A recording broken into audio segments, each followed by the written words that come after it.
তো এই WhatsApp guys হিসেবে যেভাবে ভালো হচ্ছে এনার্জি যে টাস্ক ছিল সেগুলো সব কমপ্লিট করেছে নিজেদের। অ্যান্ড কালকের থেকে আজকে 1% নিজেকে বেটার বানিয়েছে। সো আজকে যে টপিকটা থাকে স্পেশালি টোয়েন্টিসদের জন্য। অ্যান্ড ইনফ্যাক্ট যারা 17 বছর 18 বছর মধ্যে আছো, ঠিক আছে, বা যারা 21-এও আছো, এটা তাদের জন্য স্পেশালি। ওকে, দেখো আমি হয়তো আজকে একটু বলার এটা আলাদা থাকবে, ঠিক আছে, বিকজ অলরেডি আমি আজকে সারাদিন কাজ করেছি, প্লাস এখন রাত 10:30 বাজছে, তারপরেও আমাকে ভিডিও রেকর্ড করতে হচ্ছে, এখন ভয়েস রেকর্ড করতে হচ্ছে। ওকে, সো আমি একটু টায়ার্ড আছি, তাও আমি রেকর্ড করবো তোমাদের জন্য, তোমাদের লাইফকে বেটার বানানোর জন্য আমি অলওয়েজ আছি। আমি সবসময় বলি আমি আমার ওয়েস্ট বেঙ্গলকে যেখানে নিয়ে যেতে চাই, ঠিক আছে, আমি একদিন ঠিক নিয়ে যাবো। অ্যান্ড এটার জন্য আমার এইসব ক্লান্তটা ধরে রাখলে হবে না, এসব টায়ার্ডনেস ধরে রাখলে হবে না। সো যাই হোক, এখানে ব্যাক টু দ্য টপিক যে টোয়েন্টিসে কী করা উচিত আমাদের, ঠিক আছে। আমি বহুত ফাস্ট বোঝাবো, অ্যান্ড বেসিক্যালি আমি টপ 10 তো বলা আছে, বাট আমি আজকে টপ 5ই বলবো। নেক্সট ডে থাকবে তোমার, ঠিক আছে, পরের দিনে আমি সেকেন্ড পার্ট আপলোড করবো, আর বাকি 5টা নিয়ে আজকে আমি 5টাই বলবো। So first of all financial goals সবার প্রথমে, ঠিক আছে। ফাইন্যান্সিয়াল গোলসে যারা আছে, ফাইন্যান্সিয়াল গোলস সবাই টোয়েন্টিসে কি রাখা জানো? আজকালকার দিনে ছেলেমেয়েরা ইনস্টাগ্রাম ইনফ্লুয়েন্সার দেখে, ভাই ল্যাম্বো নেবো, আমি ডুগাটি নেবো, ওকে, মার্সার্তি নেবো, জি ওয়াগন নেবো, এটা হচ্ছে তাদের ফাইন্যান্সিয়াল গোলস, যে তারা রিচ এইসব হবে। দেখো আমি একটা কথা বলি, তোমার ফাইন্যান্সিয়াল গোলস যদি এইগুলো হয়, যে এইগুলো তোমার কাছে ফাইন্যান্সিয়াল গোলস, তাহলে তুমি কখনো ফাইন্যান্সিয়ালি সাকসেসফুল হতে পারবে না। ফাইন্যান্সিয়াল গোলস মিন কি? তোমার কাছে যখন ল্যাম্বরগিনি নেওয়া কোনো বড় ব্যাপার হবে না, তুমি চাইলে একদিনই গিয়ে, ঠিক আছে, শোরুমে যাবে, জাস্ট 40-50টা ল্যাম্বরগিনি কিনে নেবে, না হলেও মিনিমাম 20টা তো কিনেই নেবে উইদাউট এনি প্রাইস ট্যাগ। তুমি প্রাইস ট্যাগ দেখবে না কি ল্যাম্বরগিনি নিচ্ছ, তুমি যাবে 20-30টা কিনে নেবে একসাথে। এরকম যখন সিচুয়েশান আসবে, তখন তুমি অ্যাকচুয়ালি একটা গাড়ি ওন করার ক্ষমতা রাখো, মাথায় রেখো এটা। বাট আজকালকার স্টুডেন্টরা না এই ইনফ্লুয়েন্সার দেখে, রিলসে দেখে প্রাইভেট জেটে করে যাচ্ছে, আমি প্রাইভেট জেট নেবো। ফাইন্যান্সিয়াল গোলস এইগুলো বলে না ব্রো, এগুলো জাস্ট এক একটা লাইবিলিটিস, এগুলো জাস্ট এক একটা উইজডম, ঠিক আছে, এগুলো একটা জিনিস, এইগুলো তোমার ফাইন্যান্সিয়াল স্ট্যাটাসকে ডিফাইন করে না, ঠিক আছে, এগুলো জাস্ট লাক্সারিয়াস একটা জিনিস, আর কিচ্ছু না। আমি জানি এগুলো ইমোশন, ভাই কার্স আমার বহুত বড় ইমোশন, কার্স আমার কাছে, ঠিক আছে, কার্স আমার এত ভালো লাগে আমি বলে বোঝাতে পারবো না, আমি বহুত বড় কার্স লাভার। অ্যান্ড আমার ইমোশন অ্যাটাচ আছে আমার গাড়ির সাথে। যাই হোক, আমি মেন পয়েন্ট বলি, বাট যদি আমি ইমোশন অ্যাটাচ করে গাড়ির সাথে থাকতে চাই না, আমার গোলস থেকে আমি সরিয়ে যাবো। সো ফাইন্যান্সিয়াল গোল সবসময় দ্যাটস মিন তুমি ওয়েলদি পার্সন হবে, কোনো কিছু কেনার আগে তোমাকে প্রাইস ট্যাগ দেখতে হবে না, এইটা হচ্ছে ফাইন্যান্সিয়াল গোলস থাকা উচিত তোমার। It's that clear? তোমার গোলস যদি না ক্লিয়ার হয়, তাহলে তুমি কিচ্ছু করতে পারবে না। তো financial goals is not been you have a oh you own a private jet, G wagon, Mercedes, okay, Lamborghini, Ferrari, Ducati, এসব গোলস নয় ভাই, এগুলো একটা জিনিস। তোমার ফাইন্যান্সিয়াল গোলস এরকম হওয়া উচিত যে আমি লাইক 10,000 crore, ঠিক আছে, 50,000 crore ওন করবো, এইটা হচ্ছে তোমার অ্যাকচুয়াল গোল থাকা উচিত। অ্যান্ড এইসব জিনিসও নেওয়ার জন্য তোমার লাইবিলিটিস, ঠিক আছে, অ্যাসেট, ঠিক আছে, এগুলো বাদ দিয়ে তোমার ব্যাংকে যে ব্যালেন্স থাকবে, তখন যদি এরকম টাকা থাকে যে তুমি 10 কোটির ল্যাম্বরগিনি কিনে নেবে একবারই, তখন তুমি ওইটা একটা ল্যাম্বরগিনি অ্যাফোর্ড করার ক্ষমতা রাখো অ্যাকচুয়ালি, যদি তুমি ওয়েলদি হতে চাও। নয়তো তোমার কাছে টাকা কখন আসবে তখন চলে যাবে, এটা তুমি বুঝতেও পারবে না যদি ওইগুলোকে নিজের গোলস রাখো, ফাইন্যান্সিয়াল গোলস। আমি ভাই মানছি তোমার গোলস একটা দামি বাইক নেওয়া, বা দামি গাড়ি নেওয়া, প্লেন নেওয়া, ইটস গোল, আমি ভাই অ্যাগ্রি করছি তোমার সাথে, আমারও গোলস বাই গাড়ি নেওয়া, ঠিক আছে, আমারও গাড়ি নিতে ভালোবাসি, but it's not our our my main goal. My main goal is I own minimum 10,000 crore rupees in my bank. Okay, that's the point. So next thing, okay, so next day আছি আমি। ওকে, so next হচ্ছে invest. ভাই twenty session না আজকাল ইউটিউবারদের দেখে এরা ভাই invest করতে চালু করে দেয়। আমি একটা কথা বলি, তুমি তোমার কলেজ লাইফে বা কলেজ লাইফে, ঠিক আছে, যদি তুমি মান্থলি 5,000 বা 2,000 করে ইনভেস্ট করো না, নেক্সট 3 ইয়ার্স 5 ইয়ার, ভাই এমন কোনো ইফেক্ট আসবে না তোমার, এটা মাথায় রেখে, ঠিক আছে, তোমার টাকা খুব বড় হবে না। একটা টাইম ছিল যখন হয়ে গেছে ক্রিপ্টোকারেন্সিতে, অনেক কিছুতে হয়ে গেছে, বাট এখন হবে না ওইটা। স্টক মার্কেটে হয়ে গেছে, স্টক মার্কেটের টাকা কামিয়ে দিয়েছে, আর এখনও দেয়, সেটার জন্য তোমার কাছে ক্যাপিটাল থাকতে হবে সেরাম ভাই, অনেক টাকার ক্যাপিটাল থাকতে হবে তোমার। এই 2,000, 5,000, 10,000 তুমি যদি ভাবো এই টাকা নিয়ে আমি কোটিপতি হবো, ইটস ইম্পসিবল ভাই। তো আমি বলবো ওই টাকা ওখানে না ইনভেস্ট করে থাকো তুমি, হ্যাঁ এক্সপিরিয়েন্সের জন্য ইনভেস্ট করতেই পারো, ট্রেডিংয়ে বাই অ্যান্ড সেল কী করে করতে হয়, স্টক কী করে কিনতে হয়, হোল্ড কী করে রাখতে হয়, এগুলো করতেই পারো তুমি, ইটস নট ম্যাটার, ঠিক আছে? এক্সপিরিয়েন্স নেওয়ার জন্য করো। বাট আমার মনে হয় ওই 10,000 5,000 নিয়ে তুমি একটু ঘুরে আসো। ঠিক আছে? ইন্ডিয়াতে ঘোরা ভাই কোনো বড় ব্যাপার নয়। ঠিক আছে? ইন্ডিয়াতে ভাই হেভি অনেক কম বাজেটে বাকি দেশের থেকে ইন্ডিয়াতে অনেক কম বাজেটে ঘোরা যায়। সো ওই টাকা নিয়ে তুমি ঘুরে আসো, নিজের ফ্রেন্ডসদের নিয়ে একটু ক্লাবিং করো, রেস্টুরেন্টে যাও, খাও, শপিং করো। বিকজ দেখো তুমি যখন তোমার এই 20s ওই কিছু টাকা তোমার ফ্রেন্ডসদের পেছনে খরচা করবে না, ওরা সারা লাইফ তোমাকে সাপোর্ট করবে। সারা লাইফ তুমি আর ইনফ্যাক্ট তুমি যখন খরচা করার পর তখন তুমি ২,০০০ টাকা একজনের পেছনে খরচা করবে, তোমার যখন দরকার থাকবে তুমি কারোর কাছে চাইবে, তখন তুমি মানুষও চিনতে পারবে যে তোমায় দেবে না। সো আমার মনে হয় ওই ২,০০০ ৫,০০০ ইনভেস্ট না করে নিজের পেছনে খরচা করো। ঠিক আছে? নিজের 20s খরচা করো, এক্সপিরিয়েন্স নাও। এটা বেশি বেটার হবে রেদার দ্যান ইনভেস্টের থেকে। ইনভেস্ট ভাই বহুত হেভি জিনিস, বাট ওটা এখন নয়। ওটা ৫,০০০ ১০,০০০ জিনিস নয়। ঠিক আছে? তুমি এখন কলেজ লাইফে আছো, তো ইনভেস্ট করে লাভ নেই ভাই। তুমি এখন কত টাকাই কামাও মান্থলি? ঠিক আছে? যখন তোমার মান্থলি ইনকাম মিনিমাম ভাই ৮০,০০০ ৯০,০০০ যাবে, ঠিক আছে? বা ৭০,০০০ যাবে। মিনিমাম ভাই 50,000 গেলেও তবে ঠিক আছে। বাট ভাই ৫,০০০ ১০,০০০ ইনভেস্ট করে কোনো লাভ নেই। আমি নিজে করি ভাই, আমি নিজে করতাম। ঠিক আছে? ৫,০০০ ১০,০০০ আমি যখনই আসতো না আমি এক্সপিরিয়েন্স করে নিতাম। এটা কিনতাম, ওইটা কিনতাম, ওই কোর্স কিনতাম, আমি এক্সপিরিয়েন্স করতাম। বিকজ আমি জানতাম ৫,০০০ ১০,০০০ আমার লাইফ হবে না। ইনভেস্ট করলে শুধু আজ থেকে ৩ বছর পর ওই ৫,০০০ টাকা দিয়ে আমি ৩ বছর পর ওই এক্সপিরিয়েন্সটা নিতে পারবো না, যেটা আমি এখন আমার 20s করতে পারবো। ঠিক আছে? আমার তখন এটা মাথায় ছিল। সো আমার মনে হয় এত কিছু ইনভেস্ট ওখানে না করে নিজের 20s ইনভেস্ট করো। এটা বেশি বেটার হবে তোমার লাইফকে এনজয় করার জন্য। অ্যান্ড কিছু মোমেন্টসও থাকে না যেটা লাইফে কখনো ফিরে আসে না। সো 20s হচ্ছে মজা করার জিনিস, শেখার জিনিস, এক্সপিরিয়েন্স নেওয়ার জিনিস। তো সেইগুলো করো। ঠিক আছে? নিজেকে ৪০ বছরের কাকু বানিয়ে দিও না যে হ্যাঁ, আমি ইনভেস্টই করবো, শুধু আমার টাকা খরচা করবো না। না ভাই, এটা তোমার এক্সপিরিয়েন্স নেওয়ার জিনিস।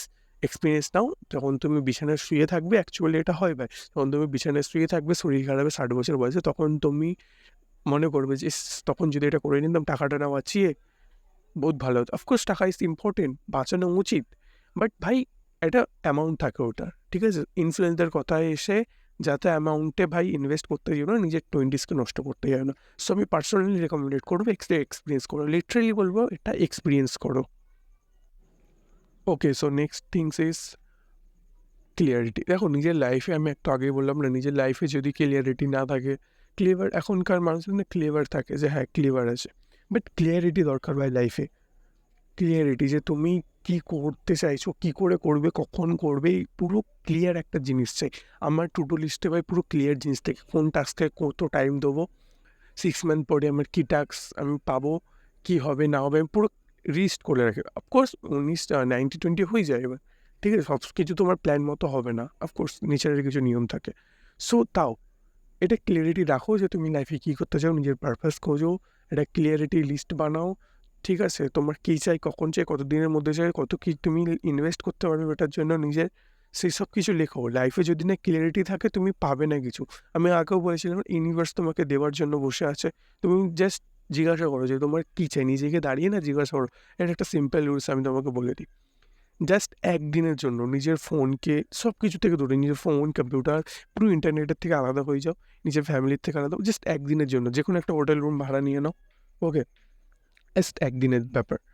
একদিনের জন্য জাস্ট খাতা পেন নিয়ে ওই রুমটায় বসে যাও একটা দেয়ালের সামনে, নিজেকে কোয়েশ্চেন করতে থাকো যে কী চাই আমার লাইফে, আমি কিসের জন্য এসেছি, আমার পারপাস কী, আমার লাইফে কী চাই, কত দিনের মধ্যে চাই, এগুলো পুরো ওই রুমটার মধ্যে বসে জাস্ট নোট ডাউন করো।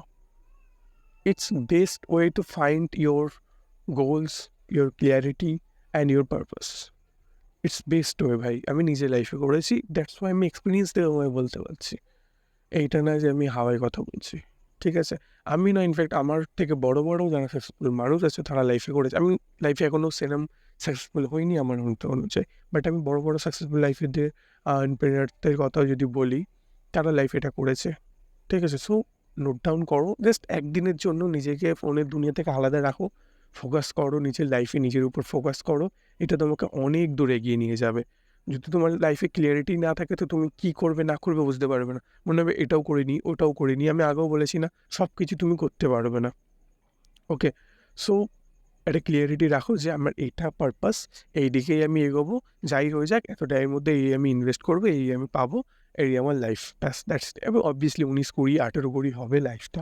ঠিক আছে? সব কিছু তো সবার মত অনুযায়ী হয় না। বাট নিজের একটা ক্লিয়ারিটি থাকবে। সো থার্ড থিং, নিজের লাইফকে ক্লিয়ার রাখো।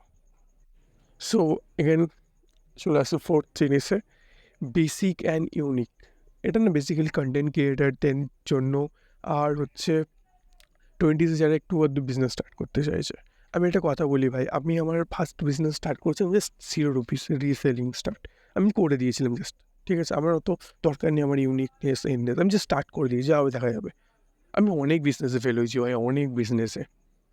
আমার টাকাও ডুবেছে অনেক বিজনেসে, অনেক কিছুতে। বাট আমি এক্সপিরিয়েন্স নিয়েছি লাইফে। অ্যান্ড সেই এক্সপিরিয়েন্সের জন্যই আমি তোমাদেরকে এত কথা বলতে পারছি। So fourth things is basic and unique. দেখো, ইউনিক করার কোনো দরকার নেই তোমার। যেটা বেসিক মার্কেটে চলছে সেটা নিট আছে বলেই মার্কেটে চলছে। তুমি যদি ইউনিক কিছু আনতে চাও না, একটা কথা বলি, ইন্ডিয়ান মার্কেটে ইউনিক জিনিস অ্যাডাপ্ট করতে প্রচুর টাইম লাগে। ঠিক আছে? প্রচুর টাইম লাগে। তো দরকার নেই মার্কেট এক্সপিরিয়েন্স করা অত ইউনিক জিনিসের। ঠিক আছে? আমি নিজের এক্সপিরিয়েন্সে বলছি ভাই, দরকার নেই। আমি ওই ইউনিক জিনিস করতে গিয়ে অনেকবার ফেঁসেছি। সো দরকার নেই। কিন্তু আমি যখন বেসিক জিনিস করি না, আমি বেশি রেজাল্ট পাই, বেশি বেটার রেজাল্ট পাই। সো আমি বলবো যে বেসিক জিনিস স্টার্ট করো মার্কেট নলেজ নেওয়ার জন্য। ওকে? বেসিক জিনিস স্টার্ট করো, মার্কেট থেকে নলেজ নাও, টাকা ইনকাম করো। বিজনেস স্টার্ট করা হলে বেসিক দিয়ে স্টার্ট করো। কোনো ইউনিক জিনিসের দরকার নেই যে না পুরো মার্কেট এরকম করছে আমি একটু আলাদা করবো। এইটার চক্করে তুমি ভাই নিজের টাইম ওয়েস্ট করবে যে কখন এই প্ল্যানটা এসেছে মাথায়, আর একটু ইউনিক জিনিস ভাবি, আর একটু ইউনিক জিনিস তৈরি করি, তারপর এই তৈরি করি, কাল করবো, আজ করবো করতে করতে তুমি ওটা তৈরিই করতে পারো না। সো ইউনিক জিনিস করার চক্করে না থাকে বেসিক জিনিস দিয়ে স্টার্ট করে, ওটা অটোমেটিক ইউনিক হয়ে যাবে। এটা আমার মতে বলে। ঠিক আছে? আমি লাইফে এক্সপিরিয়েন্স করেছি বলে বলছি ভাই। লিটারালি আমি লাইফে এই ইউনিক বেসিক জিনিসটা খুব ভালো করে এক্সপিরিয়েন্স করেছি, আর কিছু করি না করি। ইনফ্যাক্ট এটা আমার মধ্যে এখনও আছে, আর আমি লাইফে এখনও ইউনিক জিনিস করি। আমার নেশা বলতে পারো। আমি জানি না এখান থেকে কেন সরে যেতে পারি না, বাট হ্যাঁ, এটা বহুত ক্ষতি করে। ঠিক আছে? এটা যখন যদি চলে যায় তো চলে যাবে, বাট এটা ক্ষতি করে। সো আমার মধ্যে রিস্ক নেওয়ার ক্যাপিটাল আছে আমার কাছে এখন, যে ঠিক আছে ওই ক্যাপিটালটা গেলেও আমার কোনো গায়ে লাগবে না, আমার ইনকাম আসছে একদিক দিয়ে। সো তোমার 20s এটি যদি না থাকে তো প্লিজ বেসিক জিনিসটা একটা স্টার্ট করো, যেটা মার্কেটে অলরেডি চলছে, ওখান দিয়ে তুমি টাকা ইনকাম করো। ঠিক আছে? মার্কেট নলেজ নাও, ইন্ডাস্ট্রি নলেজ নাও, বেসিক জিনিস দিয়ে। You don't need to make unique product and services. Okay? কোনো দরকার নেই, তোমার কাছে $1 বিলিয়ন থাকবে না, $1 মিলিয়ন থাকবে না তোমার প্রোডাক্ট সার্ভিসকে অ্যাডভার্টাইজমেন্ট করার জন্য, ইউনিকনেসের জন্য। সো এটা বাদ দিয়ে বেসিক জিনিস যেটা চলছে সেটা করো, নিজের টাইম না ওয়েস্ট করে। এক্সপিরিয়েন্স নাও এই 20s-এ। ওকে? এগেন লাস্ট জিনিসে আসছি। ঠিক আছে? So fifth is one of my favourite, upgrading your self. 100 কথার এক কথা, আপগ্রেডিং ইউর সেলফ। ওকে? তুমি যতক্ষণ না নিজেকে আপগ্রেড করবে ততক্ষণ ভাই তুমি পিছিয়ে থাকবে বাকিদের থেকে। আমি একটা কথা বলি, 20s-এ যদি তুমি কিছু করতে স্টার্ট করে দিয়েছো, ঠিক আছে? সো যে টাকাটা আসছে না, ওইটা দিয়ে নিজের থেকে বড় কাউকে যে এক্সপিরিয়েন্স করেছে লাইফে তার থেকে কনসালটেন্ট নাও। ঠিক আছে? টাকা দিয়ে নাও, তার থেকে কনসালটেন্ট লোককে জিজ্ঞাসা করো। সাই করো না ভাই, সাই বোধ করো না যে তুমি সাই এসে বহুত আমি লজ্জা পাই। ভাই দরকার নেই তোমার 26 হবে, তোমার লাইফকে আগে বাড়াতে হবে। সো যা দরকার না নিজের লাইফকে আপগ্রেড করার জন্য সেই সব কিছু করে নাও। এইটাই হচ্ছে 20s, এমন একটা সময় যেটা তোমার লাইফকে যত পারবেন 20x 30x আপগ্রেড হবে তোমার লাইফ এইটাতেই। মাথায় রেখে তুমি একা সব কিছু করতে পারবে না, একা সব নলেজ একসাথে নিতে পারবে না। সো এমন দরকার হয় তোমার কাউকে যে তোমাকে নলেজ দেবে। ঠিক আছে? আমি যেমন তোমাদেরকে নলেজ দিয়েছি, তোমার পার্সোনালি এরকম কাউকে দরকার হবে যে তোমাকে নলেজ দেবে। ঠিক আছে? এরম যদি না পাও তো বুকস পড়ো, অবভিয়াসলি। দেখো, আমি বলবো না যে তুমি বুকস পড়া ছেড়ে আমার ভিডিও শোনো। আমার থেকে বেশি ইম্পর্টেন্ট আমি মনে করি বুকস তোমাকে বেশি নলেজ দেবে। ঠিক আছে? বাট আমি তোমাকে ওটা সামারাইজ করে দিই। আমিও নিজে থেকে বানিয়ে দিই না। হ্যাঁ, আমি কিছু কিছু ভিডিওতে নিজের এক্সপিরিয়েন্স দিই। এক্সপিরিয়েন্স কি আমি নিজের থেকে বলতে পারি। টপিক্স তো বুক থেকেই নেওয়া হয়, তাই না? আমার টপিক্স আমি বুক থেকেই নিই, বাট এক্সপিরিয়েন্স লাইফে করেছি বলে আমি তোমাকে এক্সপিরিয়েন্স দিয়ে দিতে পারি যে হ্যাঁ, এইগুলো ঘটে এই রাস্তাটায়, এই রাস্তায় এখানে এখানে গাড্ডা আছে, আমি এটা তোমায় বলতে পারি। বাট রাস্তার ম্যাপটা আমাকে বুক থেকেই নিতে হয়। সো নিজেকে আপগ্রেড করতে স্টার্ট করে দাও। যত নিজেকে আপগ্রেড করবে তত তোমার লাইফ বেটার হবে। এইটার উপরে আর কোনো কথাই বলার নেই। Upgrading your self is the last course. ঠিক আছে? এর বেশি আর কিছুই নেই। আমার এডুকেশন দেখলে তুমি হাসবে। ঠিক আছে? আমার হ্যান্ড রাইটিং দেখলেও তুমি হাসবে, আমার হ্যান্ড রাইটিং এমন। ভাই ঠিক আছে, বাট আমার আমি নিজেকে আপগ্রেড করি, ঠিক আছে? ডেইলি আমি 1% হলেও 0.1% হলেও ডেইলি নিজেকে আপগ্রেড করি। সো বুকস পড়ো, নিজেকে আপগ্রেড করতে স্টার্ট করো। এটা তোমার লাইফকে ভাই অনেক বেটার বানাবে। এই 20sটাই এমন জিনিস যেটা তোমাকে আগে বাড়াবে। নিজের নেক্সট বছরগুলো, তোমার লাইফগুলো এখান থেকেই শুরু হবে। সো এইটা হচ্ছে তোমার না নরম মাটি এখন নিজের লাইফকে করার জন্য। তোমার লাইফটা এখন নরম আছে। সো একে যত পারবে শেপ দাও, তবেই পরে গিয়ে এটা যখন শক্ত হবে, তুমি একটা শক্ত ধাতের জিনিস পাবে, ঠিক আছে? সো এটাকে যত পারবে শেপ দাও, যত খাটার খেটে নাও এই 20-এ, 26, 25, 28-এ গিয়ে, ঠিক আছে, 30-তে গিয়ে তোমার কাছে এই টাইমটা থাকবে না। সো 20-এ যত করার করে নাও, নিজের লাইফকে আপগ্রেড করে নাও, নিজেকে আপগ্রেড করে নাও। ওকে, 30-এ গিয়ে, 28-এ গিয়ে ইউ হ্যাভ টু ম্যারেজ, ঠিক আছে? বিকজ ভাই ইউনিভার্সের কিছু রুলস আছে, অবভিয়াসলি ওয়ার্ল্ডের কিছু রুলস আছে। সো তোমার ফ্রিডমের জন্য নিজের ফ্যামিলি কখনো এতে পড়বে না। ওকে, তো নিজের লাইফকে আপগ্রেড করো। আর বেশি কিছু বলতে চাই না, ঠিক আছে? বিকজ আমি রিয়েলি ভেরি টায়ার্ড। আমার এনার্জি নেই একদমই, বিকজ এই ভিডিওটা আমাকে আবার এক্সপোর্টও করতে হবে, এক্সপোর্ট করতে হতো কত টাইম লাগে, আবার পোস্টও করতে হবে। ইনফ্যাক্ট এখন আরও আমার অনেক কাজ বাকি আছে। So I am really very tired. আমি এখনও কিছু খাইনি। So it's not matter you are my hater আর সাপোর্টার, আই হোপ আমি তোমাকে বোঝাতে পেরেছি সব কিছু 20-এ কী করা উচিত। সো নেক্সট পার্ট কালকে আসবে, ততক্ষণের জন্য বাই।